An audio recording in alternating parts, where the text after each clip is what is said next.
ಇವತ್ತು ಕಾಂಗ್ರೆಸ್ ಅವರ ನ್ಯೂಸ್ ಹೇಳ್ತೇನೆ. ಯಾಕಂದ್ರೆ ರಾಹುಲ್ ಗಾಂಧಿ ತಮ್ಮ ಭಾಷಣದ ಆರಂಭದಲ್ಲಿ ಮಂಡ್ಯದಲ್ಲಿ ಇದ್ರು.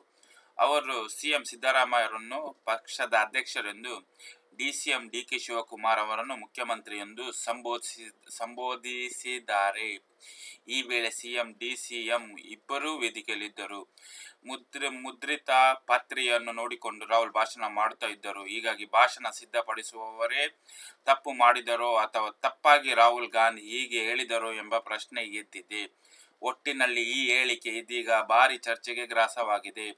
ರಾಹುಲ್ ಭಾಷಣವೀಗ ವಿಪಕ್ಷಗಳಿಗೆ ಆಹಾರವಾಗುವ ಸರ್ವ ಲಕ್ಷಣಗಳು ಕಾಣುತ್ತಿದೆ. ಲೋಕಸಭಾ ಚುನಾವಣೆ ಬಳಿಕ ಸಿದ್ದರಾಮಯ್ಯ ಅವರು ಮುಖ್ಯಮಂತ್ರಿ ಸ್ಥಾನಕ್ಕೆ ರಾಜೀನಾಮೆ ನೀಡಬಹುದು. ಅವರ ಸ್ಥಾನವನ್ನು ಡಿಕೆ ಶಿವಕುಮಾರ್ ಬರಬಹುದೆಂದು ಸರ್ಕಾರ ಅಸ್ತಿತ್ವಕ್ಕೆ ಬಂದ ದಿನದಂದಲೂ ಚರ್ಚೆ ನಡೆಯುತ್ತಿದೆ. ಇದಕ್ಕೆ ಮಾಲೂರು ಸಮಾವೇಶದಲ್ಲಿ ರಾಹುಲ್ ಗಾಂಧಿ ಆಡಿದ ಮಾತು ಪೂರಕವಾಗಿದೆ. ಸಿದ್ದು ಅಧ್ಯಕ್ಷ, ಡಿಕೆಶಿ ಸಿಎಂ ಎಂದು ಚರ್ಚೆಗೆ ಗ್ರಾಸವಾದ ರಾಹುಲ್ ಭಾಷಣ. ಇಷ್ಟವಾದರೆ ವಿಡಿಯೋ ಲೈಕ್ ಮಾಡಿ, ಸಬ್ಸ್ಕ್ರೈಬ್ ಮಾಡೋದನ್ನು ಮರೆಯಬೇಡಿ.